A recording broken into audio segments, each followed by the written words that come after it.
Welcome back to another episode of Dental Talk 360. In today's episode, we will be discussing minimally invasive prep design and the basics and importance of understanding how to set up a case.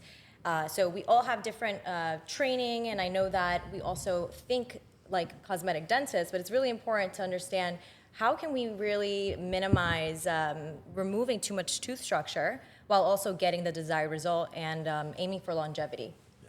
So the key is prep with the end in mind. When you're going in, you obviously want a blueprint, whether you're doing a single unit, 3 units, 6 units, 10 units.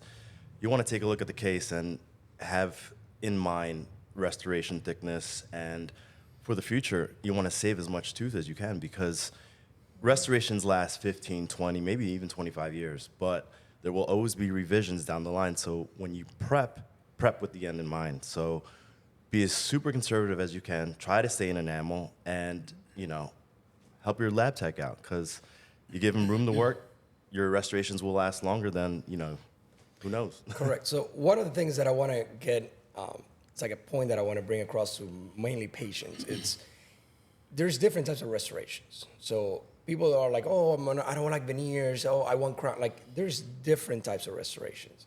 And the goal is to use the most conservative. A filling is a restoration, a crown is a restoration, a veneer is a restoration. Most people have fillings and they don't even think about it, they have fillings. So people ask, like, how do I take care of my veneers? Or same way you take care of your fillings, you don't even think about it. So every restoration you have in your mouth is going to expire. You're gonna have to redo it at some point. Fillings last 5, 10 years.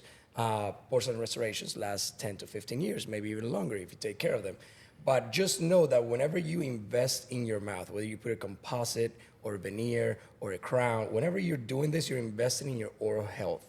And it's something that is gonna have to be changed, and it's not a one-off.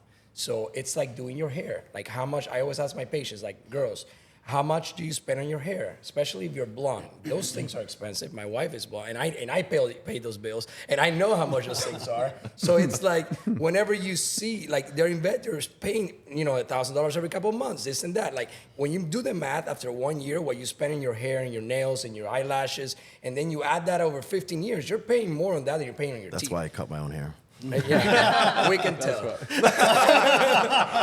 But going up in that, it's the fact that whether you do whatever you do in your mouth is going to have to be replaced. And the main thing, like Bart was saying, is as practitioners, we need to know where the end result is going to be. So records, like you were mentioning, Melanie. So you got to take your records, take the smile or whatever you're going to do to where it's supposed to be. Get it waxed up or digitally designed. And then based on that is where you're going to prepare for the end product.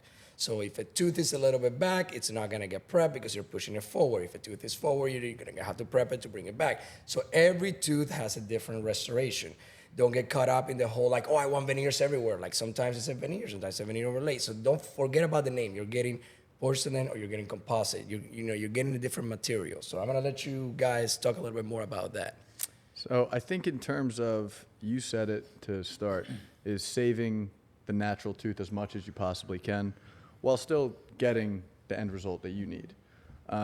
When you talk about the longevity of the relationship or of the restoration, that is going to be your most important thing. Mm-hmm. Because if you prep a tooth for a crown right off the bat that could have used a minimal prep veneer, even a no prep veneer, or maybe a slightly more aggressively prepped veneer, that's going to have to be redone.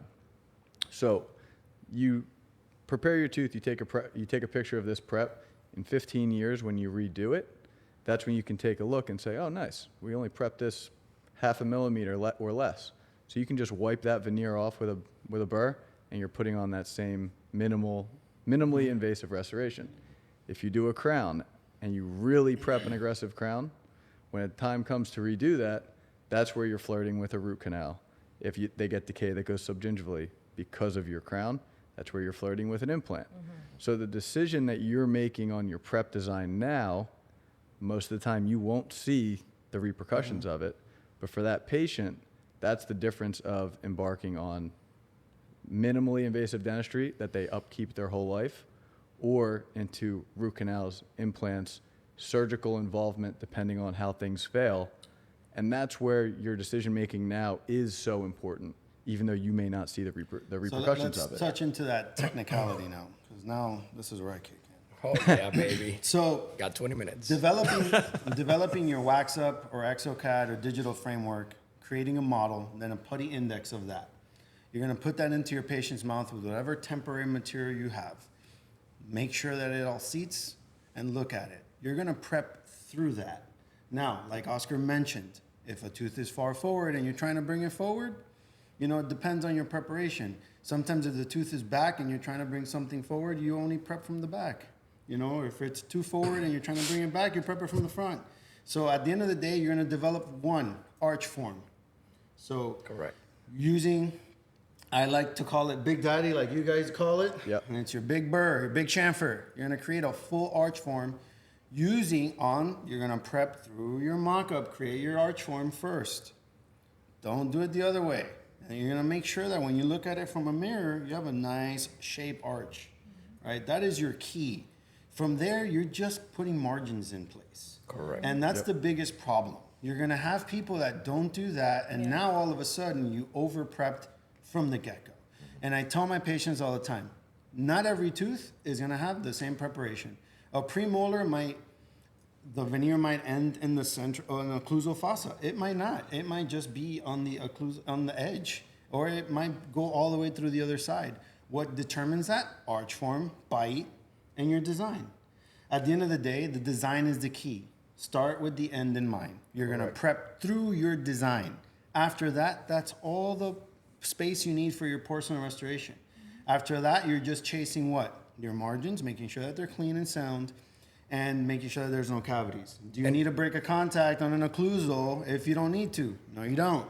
You could do a Von lay, right? A veneer overlay. Do not say bone lay. I'm just kidding. The other thing, Petty, how do you check? How do you check for what's your step? We all do the same thing. Or what's your step to check if you prepped the right amount?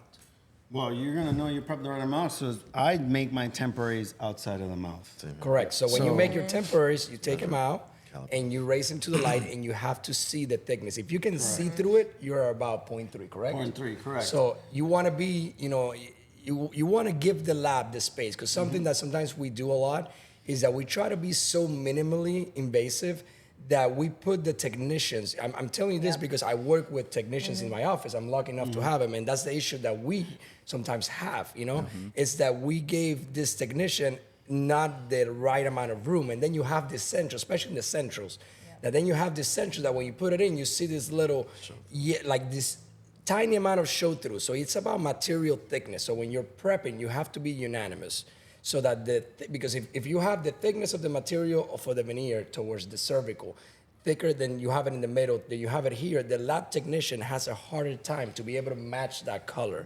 So you want to have a unanimous thickness of material everywhere so that the technician can hide all these things. And when it comes to guys, if you got to prep 0.1 more, come on. And I'm glad you talked about color, because that's a segue to this part. Right. So whenever you have a patient, let's say they have an endo-treated tooth, or they had childhood trauma and their teeth, one tooth is darker on 8, 9 is B1, 8 is C4, which we've all had. You have to understand preparation design for that is way different. If you're trying to get to a lighter shade or create a B1, you have to know that for every shade jump you do, you have to prep 0.3 millimeters. Yep. And that is throughout the board. So you And need to be also- able to communicate with your patient that because your tooth is darker, you have to understand, and this is going back to our previous episodes that we've talked about, setting the expectation.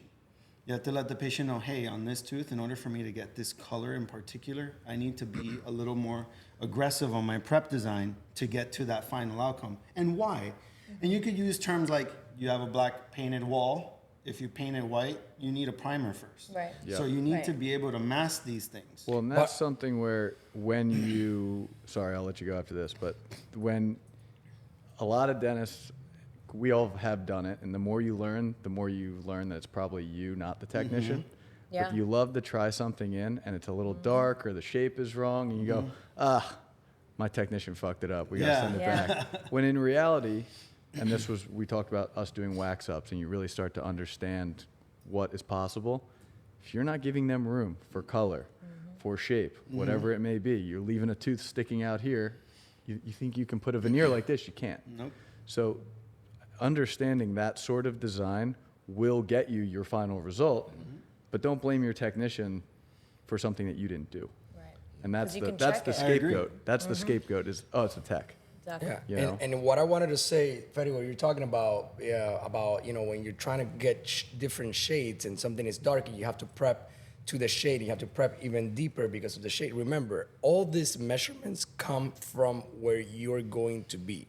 So if you're Correct. expanding the arch and you have this dark tooth here, but the tooth is back, you measure from where the veneer is going to an in. You don't start like looking at the tooth and you're like, oh, this is dark, I gotta go 0.5 in. Correct. Because if you were expanding, meaning you were going out of the arch 0.1, 0.2, then you literally have to prep the veneer 0.1 if you were gonna go 0.3. It's not Correct. 0.3 from the tooth, because now you have a 0.6 thickness, so it's always, where are you going? And then go back from there. And that's the key, making sure that you're paying attention to all your steps and preparing with intention and understanding that you have to keep the end in mind.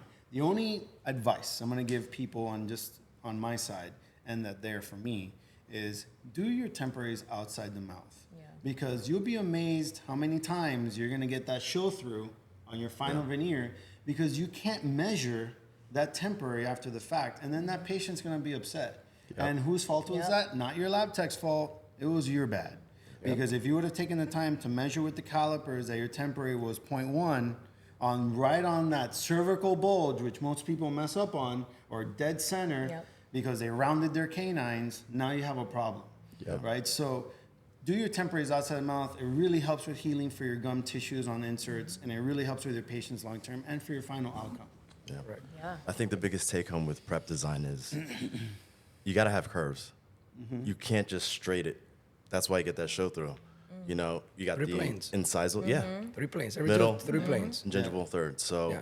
when you're looking at it, you prep with the end in mind so that you give that ceramist enough, uniform reduction, but it's in 3D. You got that curve going on so that when that ceramist comes and lays, the porcelain, it looks beautiful.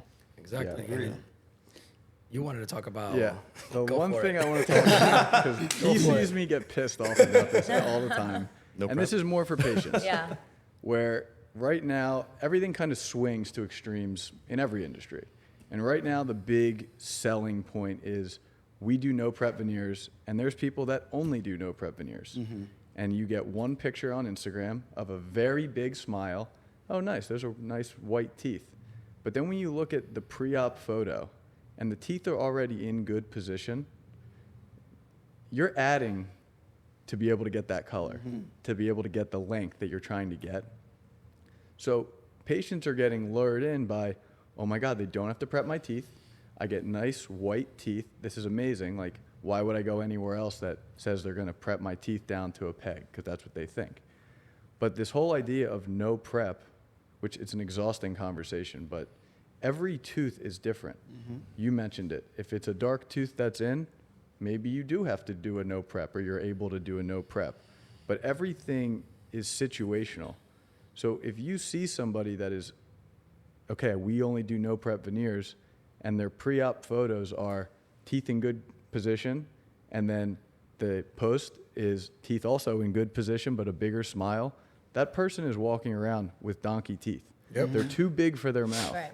Because what they're selling you is, we don't touch your tooth, but the outcome is impossible to get if you do no reduction on properly positioned teeth. I'm sorry, that's just reality. Now, the gingival tissues just won't heal well because they're going to end up with a ledge. Exactly right. So you show a picture from 2 weeks out. Nice, they look great. Let me see that person function and how they heal in 6 months. Yep. That's what you need to be asking for in those situations. Correct. So it's having the end goal in mind, knowing that you're investing in a lifetime in your oral health. So it's not a one-off, and then every tooth is going to be prepped differently, and having it done by a practitioner that is experienced and that knows what they're doing, and that is no longer going to help you today, but it's going to help you in your second, third, or fourth generations of veneers. Because our goal is to be with you from day one all the way throughout our career, is to be able to help you, do your veneers now, do your veneers later. And I prepare myself every time I do a case so that when I redo it in 10 years, I still have a lot of tooth structure left, and this patient does not end up losing a tooth or getting a root canal. That's the main goal. Exactly. Agreed. everyone can be a minimally invasive dentist. And I think it's important to just remind yourself that there are ways to check these things. There are so many educational resources out there to make sure that you're doing the right ethical treatment for a patient with the end in mind, thinking about longevity restorations. So thank you guys for listening, and we'll see you in our next episode. Thank you. Thank you.